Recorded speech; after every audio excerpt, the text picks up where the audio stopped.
प्यारे बच्चों, हिंदी की क्लास में आप सभी का फिर से स्वागत है। हम आप सभी का अपने चैनल हिंदी ज्ञान पर हार्दिक स्वागत करते हैं। आप सभी को यूपी बोर्ड परीक्षा में सफल होने के लिए ढेरों बधाइयाँ।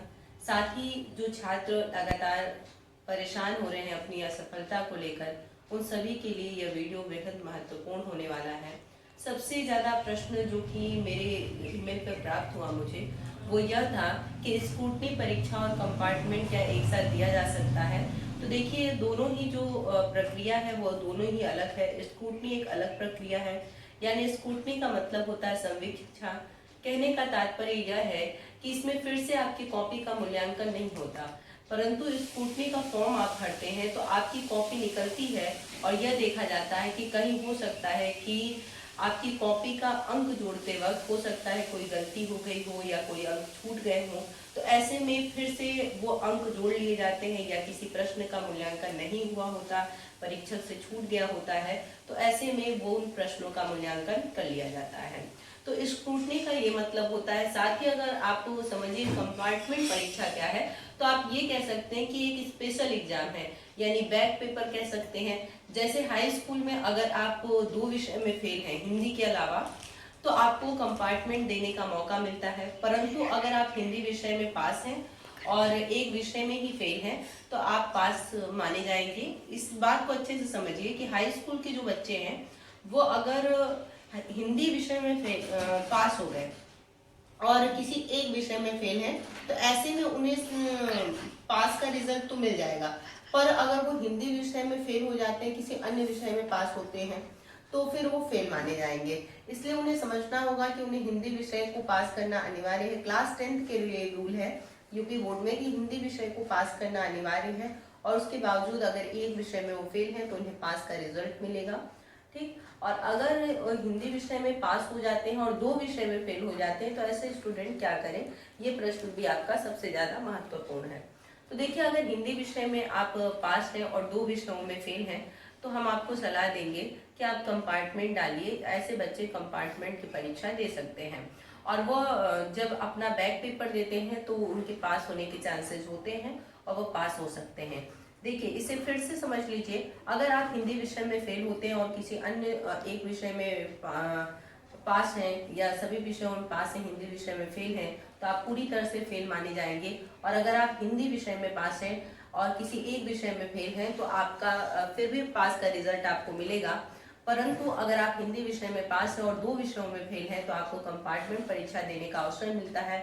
वहां आप अपना स्पेशल एग्जाम देकर पास होने की प्रक्रिया को अपना सकते हैं। वही क्लास 12th में ऐसा कोई रूल नहीं है कि अगर आप हिंदी में पास तो सभी में पास माने जाएंगे। आप हिंदी में अगर पास है, किसी अन्य विषय में फेल हैं, तो आपको कंपार्टमेंट देना होगा।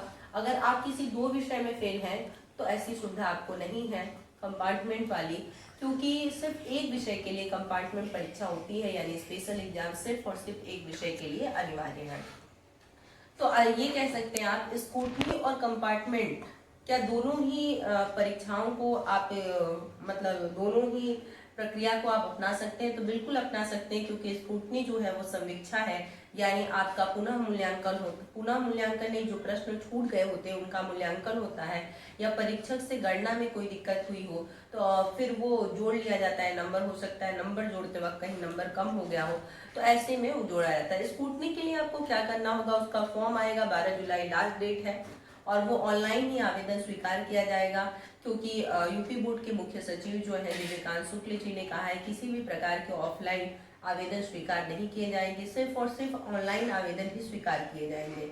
तो ऐसे में आपको ऑनलाइन आवेदन करना होगा। प्रत्येक विषय के लिए 500 शुल्क आपको देना होगा, 500 रुपये शुल्क। यानी अगर आप 6 विषयों का मूल्यांकन करवाना चाहते हैं, तो आपको 3000 रुपये भरने होंगे शुल्क के रूप में। अगर आप किसी एक विषय का स्कूटनी करवाना चाहते हैं, तो आपको 500 रुपये देने होंगे। साथ ही लिखित और प्रयोगात्मक परीक्षा का शुल्क अलग से दे होगा। अब ये लॉजिक मुझे नहीं समझ में आया, क्योंकि इसकी जानकारी मुझे मिलते ही मैं स्पेशल एक वीडियो बना दूंगी कि लिखित और प्रयोगात्मक परीक्षा से क्या उनका तात्पर्य है।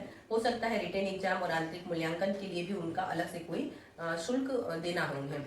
और साथ ही देखिए, क्लास 12 के लिए क्या है, क्लास 12 में जो कंपार्टमेंट परीक्षा देना चाहते हैं बच्चे, वो बिल्कुल दे सकते हैं। अगर एक विषय में फेल है तो, परंतु अगर 2 विषय में फेल है तो वो नहीं दे सकते हैं।